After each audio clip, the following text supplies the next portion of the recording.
Welcome everyone to the last presentation of the day. Thank you everyone for coming for this. This has been very exciting for us at CAPLA to have this International Day. And I just want to say that Teresa and I will be presenting from Nova Scotia, which is the ancient and ancestral lands of the Mi'kmaq people. And we're very privileged and honored to be able to live in their land, on their lands. And our presentation is on an impact evaluation framework for RPL initiatives that Teresa and I have been working on for, feels like forever, but for the last year and a half or so. And we have finished the research part of it, and we're just in the process of presenting it to see what people think. So I'm Paula Romanow. I just retired last week from the Coady Institute at St. Francis Xavier University in Antigonish. And Teresa? And I am Teresa Francis. I am the Director of Learning and Professional Practice at the Nova Scotia Career Development Association. And this project was a partnership between Coady and the NSCDA, and very graciously funded by the province of Nova Scotia. So next slide. Yeah. Yes. And we are going to fly through these slides since we have quite a few. So how it all started was that there were lots of RPL initiatives in Nova Scotia funded over a number of years by our provincial government, but limited evaluation of the outcomes and impacts. So because of that, it was difficult to consistently assess effectiveness, to compare initiatives across sectors, or identify promising and emerging practices. So we thought, along with our government counterpart, oh, no, back one, please. What if we designed a structured, evidence-informed approach to evaluating the effectiveness, sustainability, and broader impact of RPL initiatives in Nova Scotia? Next.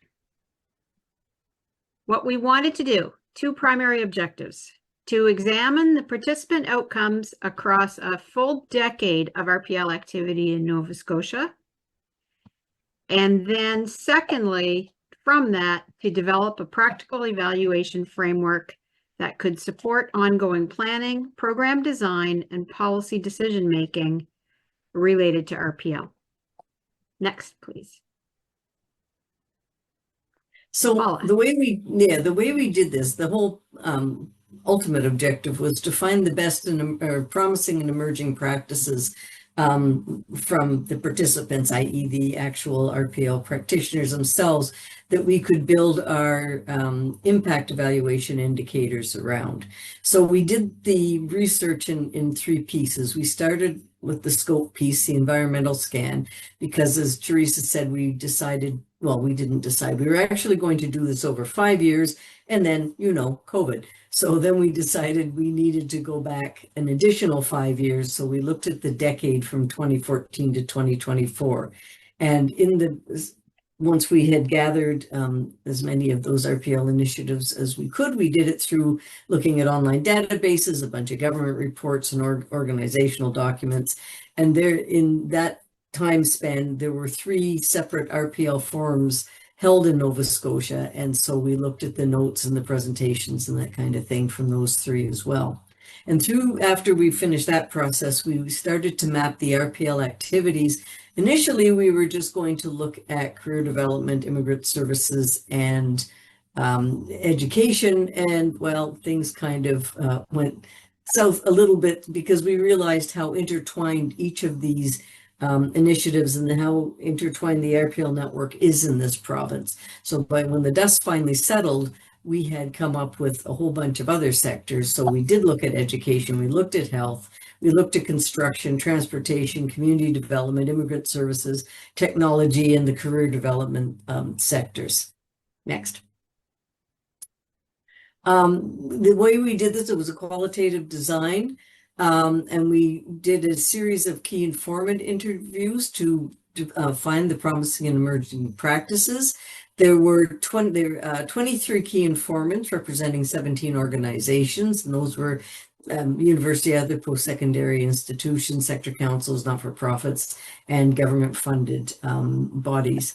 And what we were trying to find as we were talking to all these people was what were the project origins, what were their stated objectives for them, what were their methods and methodologies, what were the outcomes, what were the challenges, and what did they feel were their success indicators. That was something that was really important to this project. It wasn't what Teresa and I felt were the success indicators. These came out of what the participants themselves told us. Next, please. So we took all that data, and we of course then did the synthesis and thematic analysis took the transcripts, we did thematic coding, and then we reviewed them through a triangulated process with Teresa, myself, and Coady, who was our research officer on this project, to ensure the validity and reliability. And then when the dust again had settled, we've had 42 distinct RPL projects. We actually identified over 60, but we had 42 that were willing to participate in the project, which represented a very comprehensive cross-section of Nova Scotia's RPL ecosystem within that decade. Next. The key takeaways, I have to tell you that this is chopped down from a much longer presentation, but when we got through all that process, the key takeaways that we wanted to put into the impact evaluation framework was that such a framework would provide standardized evaluation rubrics. It would allow comparison across different RPL initiatives, because that hadn't really been able to be done before. It definitely supported evidence decision-making, and it helped identify the strengths and the areas for improvement. So as well as best practices, it also looked at what were some of the challenges and areas that perhaps needed to be bolstered within the province. Teresa, next, please, Don. Thank you. Thank you. So we're going to take a quick look at what's in the rubrics. And you can go to the next slide.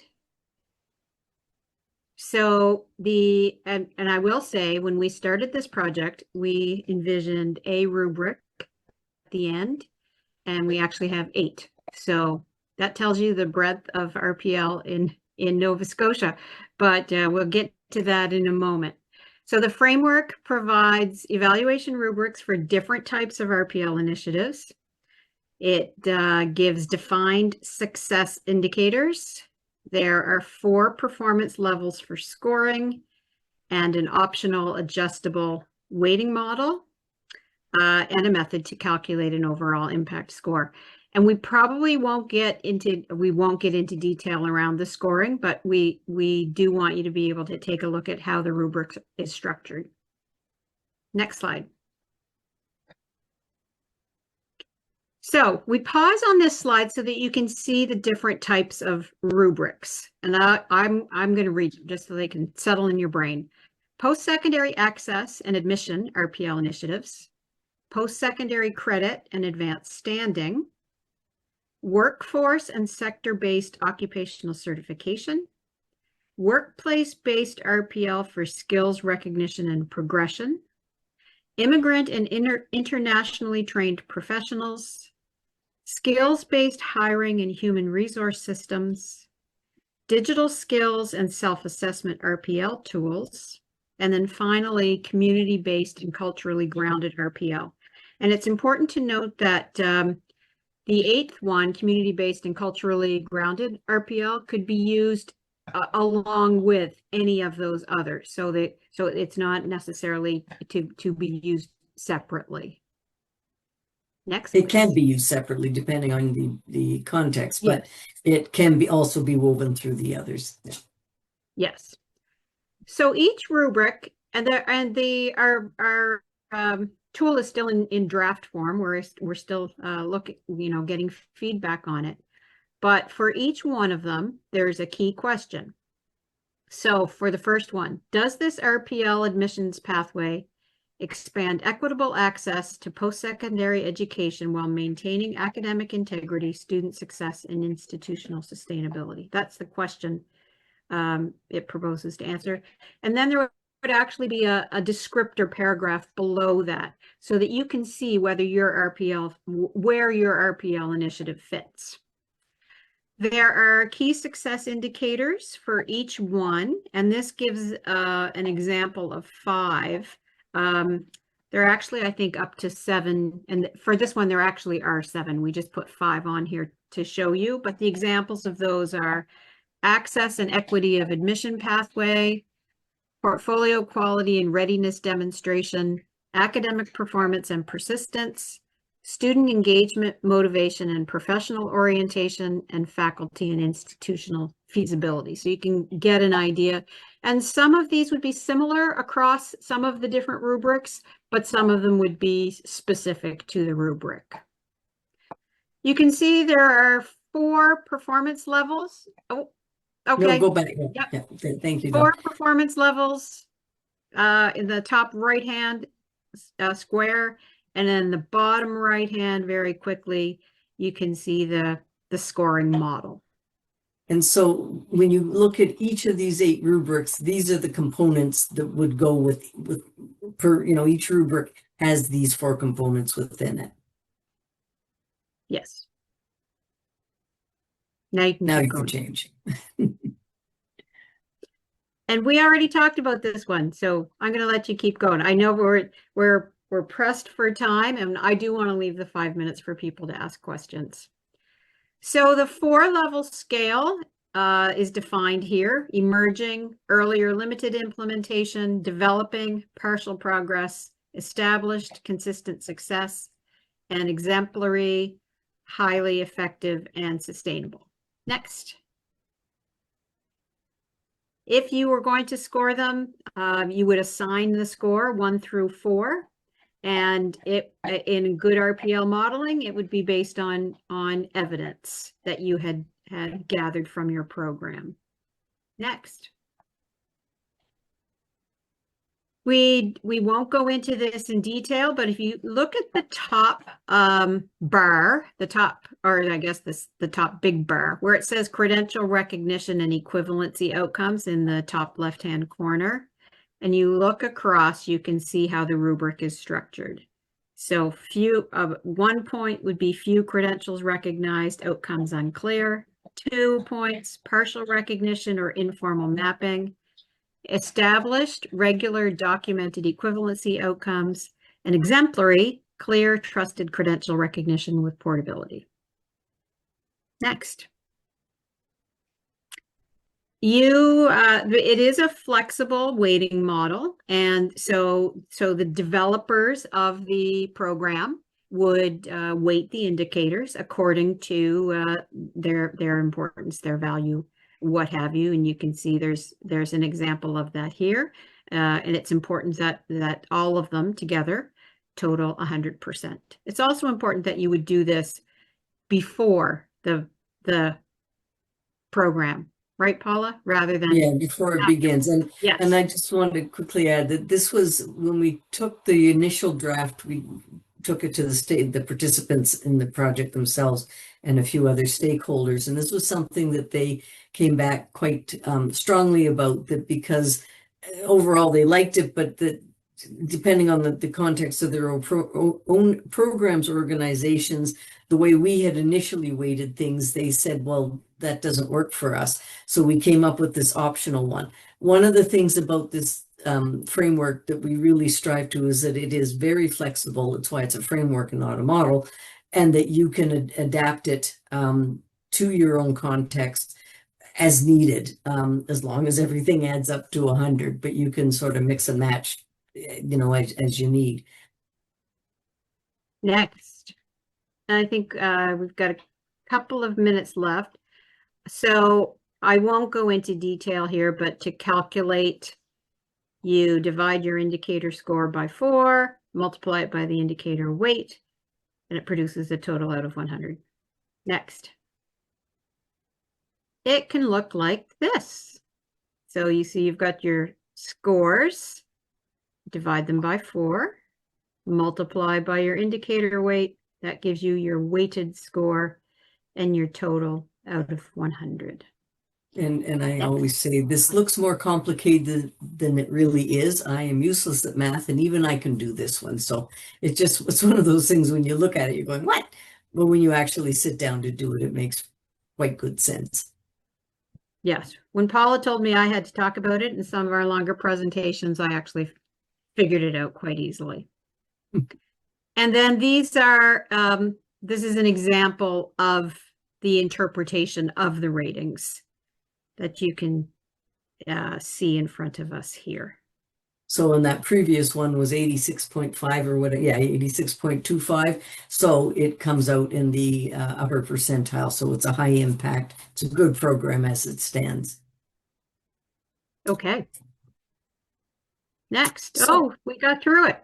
We did. And so we've been doing a whole whack of presentations on this thing because we are in the what we hope to be the penultimate draft. So these are the questions that we're asking everybody. What were your overall impressions? Did we get the indicators right? Of course, you can't answer that because you haven't seen the tool. But did you find what we talked about is understandable and easy to use? And do you see this tool as being of use to you?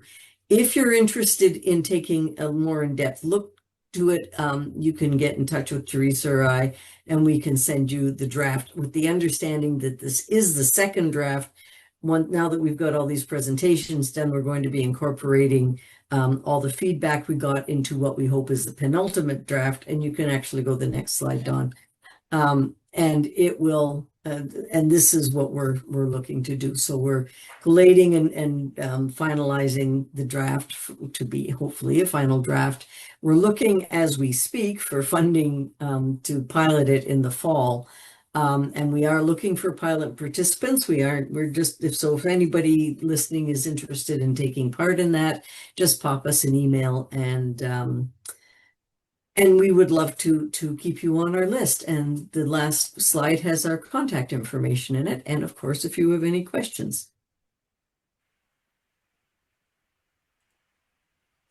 So you can pick up the presentation itself in the program details if you want to get in touch with Paula or Teresa. Couple of minute or two for some questions. I do have one, which is, what's the danger that an institution will just simply go to their strong points and do all the weighting for what will make them look good?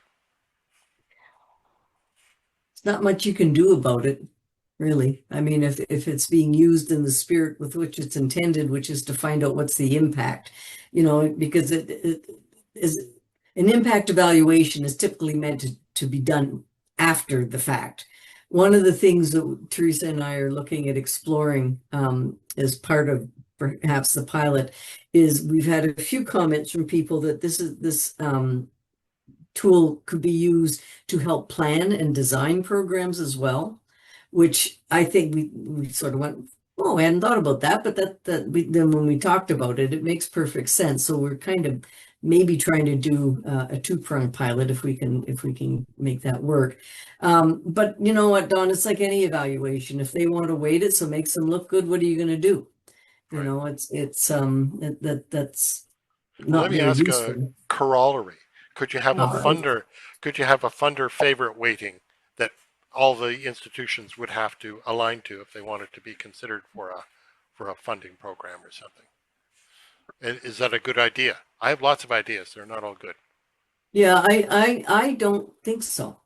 Okay. And I only say that because, the spirit, and Teresa, you can disagree with me if you like, but my thinking on this is the whole point of this is to get the best program. It's not to tell the funder what they want to hear. It's to get it's very user, like client centered, right? Or learner centered, or whoever the end user or end participant in your program is. So for me, I wouldn't want that simply because I could see building it using what the funders, so constructing it around what a funder is asking, as one does with evaluation. But I would like to think it would go deeper than that to show that if something isn't working, that you could use this to say, gee whiz, that didn't have the impact that we had hoped it would. And it would help you then do that gap analysis of, so what didn't work and how can we fix it? Teresa, How does that sound? Oh, sounds good, Paula. Okay. Thank you for that. I got Okay. an orangutan monkey here I'm trying to wrangle. All right. So I think we've drifted over a minute or two. I think it's time to go back for the big finish in the main room. Thank you, everybody. you It's all. been fun Thank doing this you. breakout room all day. Bye bye. Thank you. Thanks. Bye.